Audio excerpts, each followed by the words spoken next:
On a le plaisir cette semaine à Hockey le Magazine de s'entretenir avec Frédéric Gaudreau, joueur professionnel, et avec François Bordua, son entraîneur des habiletés. Je vais m'entretenir d'abord avec Frédéric pour parler un peu de ce que François peut lui apporter dans sa carrière, parce que c'est un milieu qu'on connaît un peu moins, celui des entraîneurs des habiletés.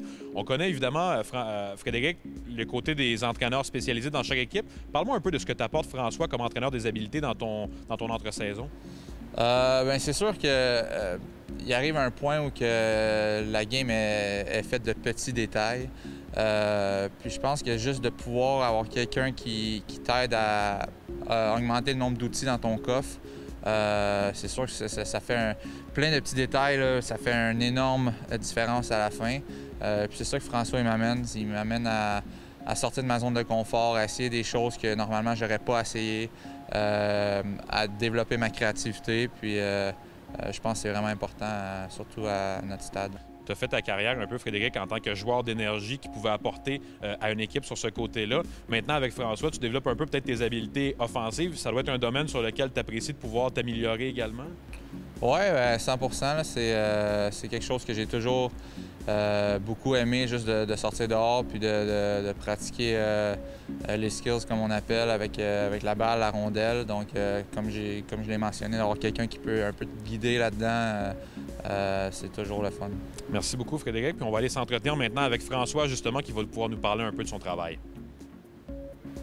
On se retrouve donc maintenant avec François Bordua. François, parle-moi un peu du rôle que tu as et de ce qui t'a mené à cette carrière d'entraîneur des habiletés.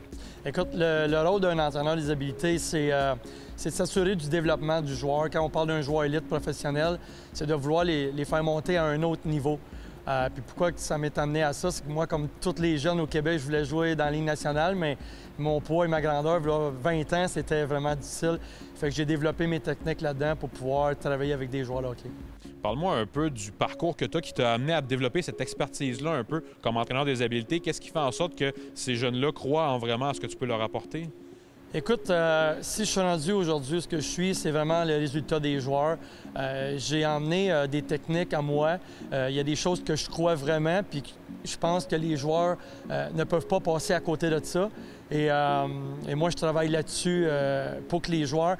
Puis une des choses que je pense qui est vraiment ma force, c'est que j'amène une confiance aux joueurs sur la glace.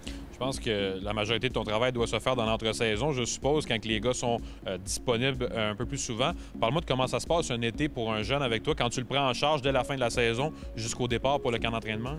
Écoute, en partant avec un joueur élite qui veut monter à un autre niveau, il faut faire un minimum de 12 à 15 heures de glace. Si on parle d'un joueur professionnel qui ont des horaires quand même assez chargés, souvent on va déjà établir des horaires pendant l'année parce que il ne faut pas oublier que le hockey, maintenant, aujourd'hui, 80 % ça se passe beaucoup dans la tête. Le 20 % c'est vraiment tout ce qui se passe dans le gym, l'alimentation et au niveau de la glace.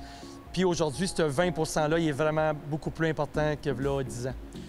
Parle-moi également, en terminant, du rôle différent que tu as avec parfois des joueurs d'énergie qui sont plus des joueurs étiquetés comme des gars de 3e, 4e trio, mais que tu veux leur apporter quelque chose, ou parfois d'autres avec des marqueurs naturels qui sont vraiment des gars qui ont peut-être des habiletés plus fortes naturelles. C'est sûr que l'approche n'est pas pareille. Ça prend toutes sortes de types de joueurs. C'est que dans le fond, c'est qu'il faut continuer à travailler les habiletés et les points qui sont améliorés. Il faut mettre beaucoup d'accent là-dessus, tout en pas non plus diminuer ou lâcher les habiletés. François, c'était un plaisir de te recevoir. Merci beaucoup, c'est très apprécié. Ça fait plaisir, merci.